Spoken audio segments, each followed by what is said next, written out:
now we'll hear from Selina, writer historian, and also to let you know that copies of her book are available downstairs. Thanks very much. Hello everyone. Thank you. When I talk about the book, I tend not to talk for very long because essentially I'm a historian who goes out and interviews people and asks them about their stories. So it would be great to have a lot of time for discussion. So I'm not going to stand up and make a speech if that's okay. I just thought that I'd say a few things about the book and about why I chose to write it and the kind of issues that it raised that I find interesting, but it may be that you find other interesting issues that you want to talk about in relation to class, so we'll make sure that there's plenty of time for us to have discussion. The book is called The People, and it's a history of the British working class from 1910 to 2010, told in as far as possible through the words of ordinary working class people themselves. What politicians say. It's not even about what trade union leaders say. It's about what the mass of the people experience in their everyday lives with other people. It's, as E.P. Thompson said many years ago in his very famous book, The Making of the English Working Class, it's a relationship.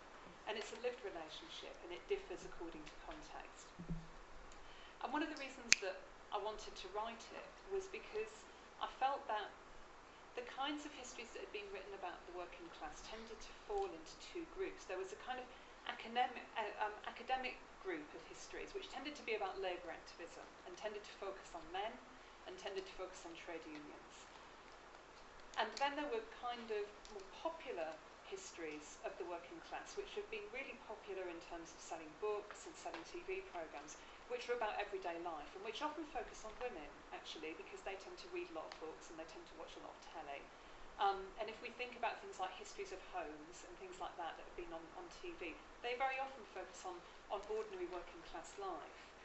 But it struck me that we needed a way of bringing together the kind of sense of how people lived in an everyday way in the past with how they also changed history at various times, either through trade unions or in other ways. And one of the ways that I'm going to argue people changed history was through the kind of things that they wanted for their kids as well as for themselves. So in terms of writing the book, the kind of historian I am, what I tend to do in my writing and what I particularly wanted to do in this book was to find people's stories. So the book relies on a large number of interviews with people, but also, and for anyone interested in family history or local history, this might be a useful resource, a huge number, hundreds of personal testimonies that were collected by volunteers, often members of community groups in the 1970s and 1980s, who went out and did oral history in their local communities, sometimes with particular groups like women or migrants or trade unionists, and sometimes just trying to get a community history together. And what's amazing is that many of those stories still continue to exist in local studies libraries from Aberdeen down to Brighton. And so I was lucky enough to be able to delve into them. And so I just wanted to say briefly some of the things that I discovered. The book divides the last century into three parts, and the part between 1910 and 1939 I call service. And I call it that partly because the largest occupational group in Britain until 1939 were domestic servants, and most of them were young women. So to my mind, histories of the working class don't need to think about how to fit women in. Histories of the working class need to begin with women, because they were the largest single group of workers for a large part of this century. And as Alex made reference to, the kind of sense that somehow industrial work is at the heart of where working class history should be is a myth, because actually service work, non-industrial work, domestic service occupied so many people before 1939 and indeed has continued to occupy people throughout the remainder of the century, and we know that in the last 20 years the proportion of the workforce who are employed in non-industrial jobs has increased. So as Alex said, the idea that somehow not being in industrial work means that there is no capacity for working class organisation is clearly a myth. Of course, it isn't enough to just read off from the census data who was employed in what occupation and say, oh, well, they were working class then. We need to know how people experienced life, and that's where the stories came in.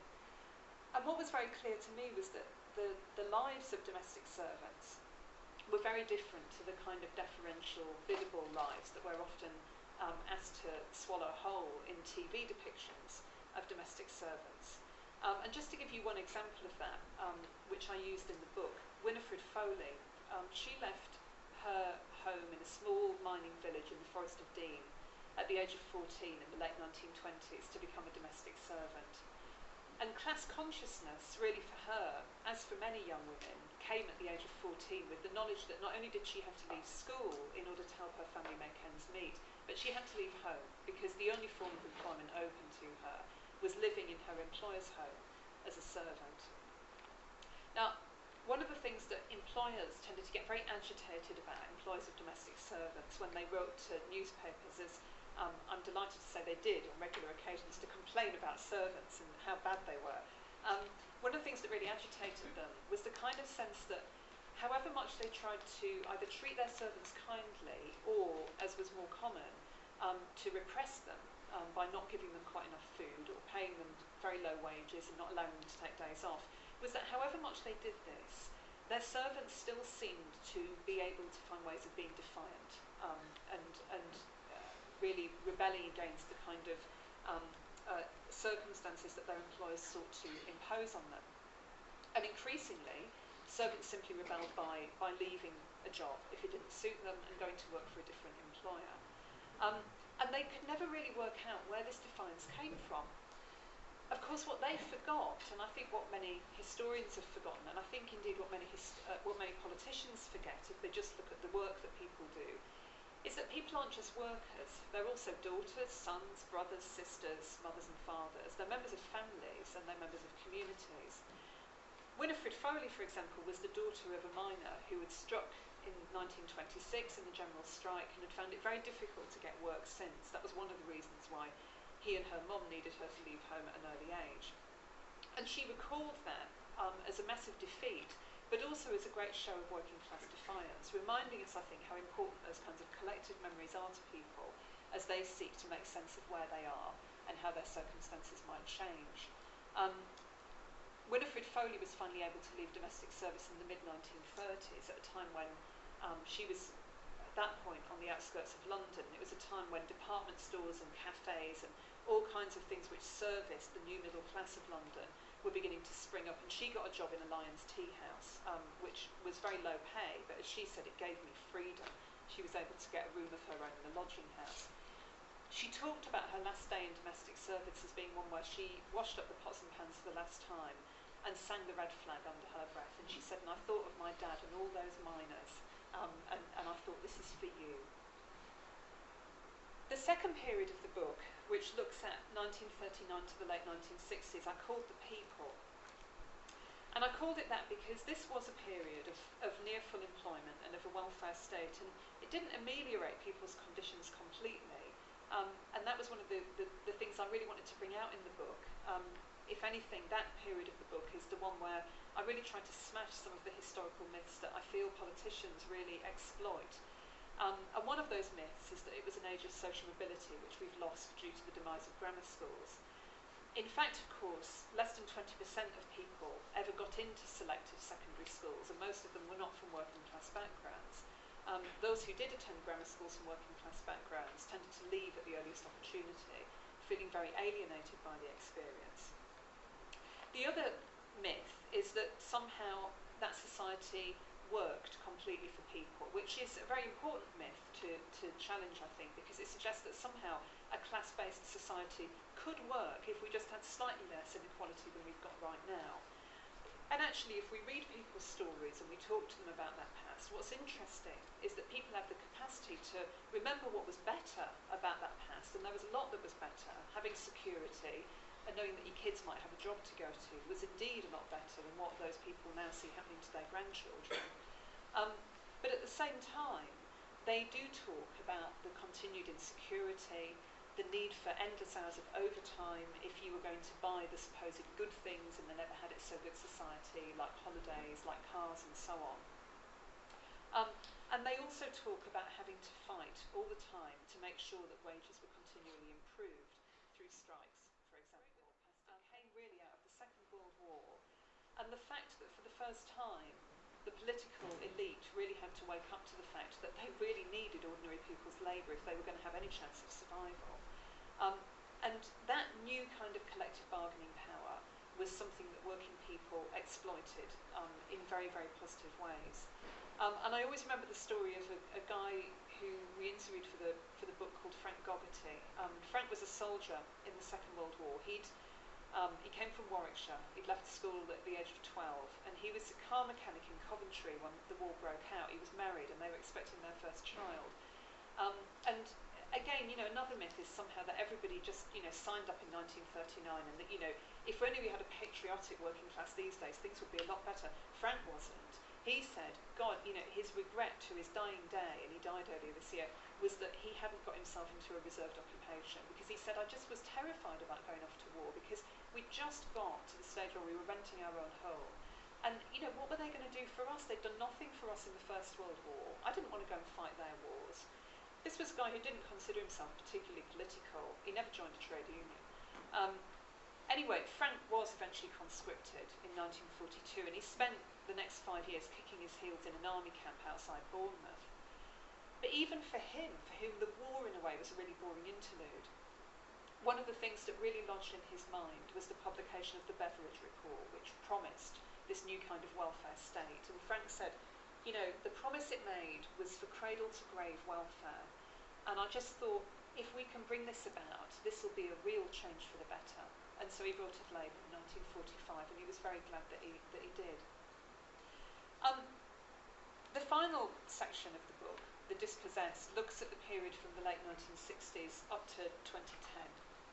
And the reason why I began it then as opposed to 1979 was partly because it seemed to me, and Seamus Milne has written very well about this in various Guardian columns actually, that really it was in the late 1960s that the kind of tension on which the kind of post-war settlement of full employment and welfare began to break apart.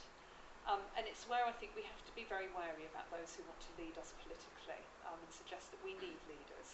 Because one of the things that happened was that throughout the 50s and 60s, Conservative and Labour governments alike, it seemed to me, were constantly juggling, on the one hand, the demands of employers to constantly make more profit, and on the other hand, the demands of workers for more than basic rights. And in the 1960s, the demands on both sides began to increase. And of course, here again, the myth that we're often presented with is that somehow the workers got greedy. Actually, what's really interesting is that, of course, in the 1960s, we're seeing the generation come through who've grown up with full employment and welfare. And I think, again, their experience is a reminder that a class society can never really work. Because they didn't grow up saying, well, thank you very much for that, and that's absolutely fine, and we'll just take the secure jobs, and that's no problem. They grew up saying, we'd like more, please. And what we'd like is something that's a bit less boring than working on a factory production line. We'd like more time to be us. We'd like more scope for control over our lives at work, but in other arenas as well. And these were the people who became the wildcat strikers in the car factories of the 60s and 70s. But they also became feminist activists. They also became tenants' rights campaigners. And I think what they remind us is that actually throughout the 20th century, the fight by many working people has not been to work harder or indeed to own the means of production. It's been to work less. It's been a kind of sense that actually, work can only ever bring you so much satisfaction, and there are often more satisfying things in life. What it seemed to me happened in the 1970s was that kind of crisis came to a head. And so by 1979, when Margaret Thatcher comes in, I'm not going to talk about that period too much because Alex already has, we've already seen the kind of growth of a kind of political elite who are beginning to recast the workers once more as enemies from within. And that I think continues to the present day. Some continuities, though, in that period and the periods that went before. One is that it struck me when I interviewed people that being working class was still important to people, that many people still do identify as working class. We think currently at least 60%, probably more in Britain, identify as being working class, and they say that they do because they've got to work for a living. What's really interesting is that the way that politicians tend to think about class and whether it should be part of their agenda or not is in terms of opinion polls. And of course, the kind of sense that you go out and you ask people, what class are you? It can only get us so far, really. Because one of the things that I found in interviewing people is that although people will say, yes, I'm working class because I've got to work for a living, that doesn't really tell us how they think class operates within their lives and whether it might be something around which they're willing to organise and to unite. I think that they are, but here's why I think they are. I didn't think that when I went out and I asked people, what class do you think you are? Because one of the things that struck me about the effect that neoliberalism has had on people is that people now believe that they're to blame if they fail. Not everybody, but lots of people tend to believe that they're to blame if they fail in life. And I think what neoliberalism's managed to tap into is a much longer working class continuity that I try to bring out throughout the book, which is a desire for more autonomy over your life. And autonomy can be achieved or fought for in different ways. It can be achieved collectively, and one of the things I argue in the book is that where people have managed to get more control over their lives, it's been through collective organisation, whether tenants' rights campaigns or trade unions or other forms of more informal organisation. But the right has been very effective in suggesting to working people that we can gain autonomy through voting for them. And we only need to think about Thatcher's plea, to voters, that she would give them the right to buy their own home. That was an incredibly evocative way of getting voters on side, because at a time of great public spending cuts, the idea that you can start your own little business or own your own home really did appeal to a lot of people. And what's interesting in the book is that what we see is that the same people who were rather trade unionists in the 50s and 60s, the same people who were pioneers on the council estates of that period, become the people who buy their homes in the 1980s. Not because they're true-blood Tories, but because they want more control over their lives. That's what they're asking for. They don't just want security or a job for life. They want a degree of control over their lives. And I think that the left has to take note of that. It doesn't mean that we have to adopt a right-wing agenda, though. We just need to make the argument that it's collectively and through collective organisation that you achieve that kind of control. That argument's been made in the past successfully, and it could be again. So this idea of neoliberalism, what it did to people, and particularly, Alex mentioned I spoke to people who I've been at school with who are now in their 30s and 40s, and where they came from was often to say that they felt that they hadn't got a secure job or that they'd been sacked from their job because somehow they'd failed, and very often they'd say, oh, I didn't work hard enough at school. The women in particular would blame it on their bodies and on their appearance, or on not being charming enough, not being attractive enough. So it's quite depressing, really. But then what I began to realise was, going back to something that I said earlier, of course people are also, they're members of friendship networks, they're members of families, and if you talk to them about those networks, you begin to get different kinds of answers, because one of the things that really struck me about that group of interviewees in particular was how seismic the experience of having children was for them. Of course it always has been, but there's something about, in a neoliberal world, going into the role of being carer for somebody else, which can really challenge one's perceptions of the world in which one lives. The same people who said to me that they were to blame for their own failure in life were absolutely damned if they were going to say that their kids were to blame for the circumstances in which they lived. And it was in beginning to talk about their children, or beginning to talk about parents who, having worked hard all their lives, were now finding that they were poor as pensioners, that they began to make class an explanation to the top 10% or the top 1%, and to begin to talk about that inequality in power as being something that was unjust, because they could see that their children were not to blame for the state that they were in. So I think that all of that gives us actually a degree of hope for the future. We're not particularly living in very positive times at the moment. But what the book does try to suggest is that there are ways of building for more collective organisation in the future, and that people have the capacity, and indeed do regularly, look back to a past which, certainly in terms of the 1950s and 1960s, they often see as better than it is today, but they don't see as being perfect. And it's interesting that the things that they think were positive about that past are not the things that Michael Gove talks about, or indeed the front bench of Labour talk about in terms of social mobility and so on.